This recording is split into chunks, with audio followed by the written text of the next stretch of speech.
capture is the technology they use to capture performances of actors and then translate that to 3D data that we then apply to our characters. There's a series of cameras set up in an array around the room. They're basically capturing markers that are set up at specific key points on the character to ensure that we have articulation at each joint.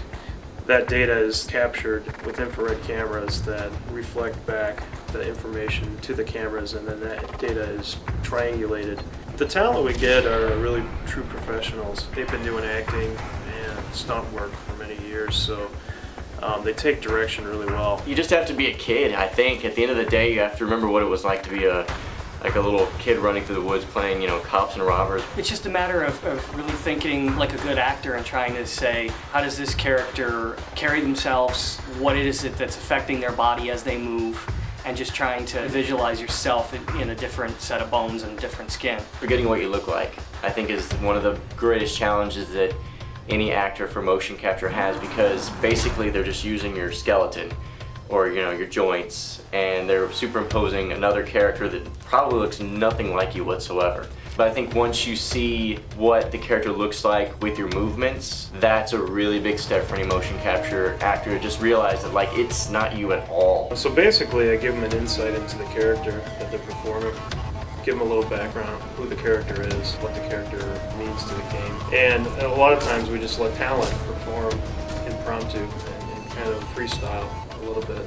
So we give them a lot of creative input on how they want to play the character. If I'm lucky, I know kind of what the game is about, what kind of characters I'm looking at before I go into the shoot. And honestly, I sit down and play a lot of video games the night before to try to get just a reference point of what it would be like to actually swing at these things. Motion capture is basically a tool for the animators to kind of push the limits of the animation. It gives us the fidelity, we get the subtleties of the motion.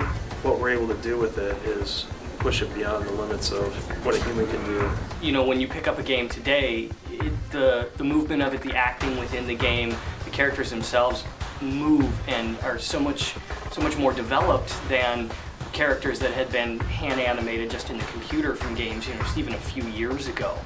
And I think today's gamers really expect to see that next level of real performance. You hear criticism on both sides. You hear, oh, now the performances aren't real performances because it's somebody else's skin on the screen or whatever. I think that the challenges are even tougher for the actor now. Getting an authentic, real performance to play through a digital skin, I think takes a lot of skill and a lot of thinking about your technique and making sure that you're giving an honest, authentic performance.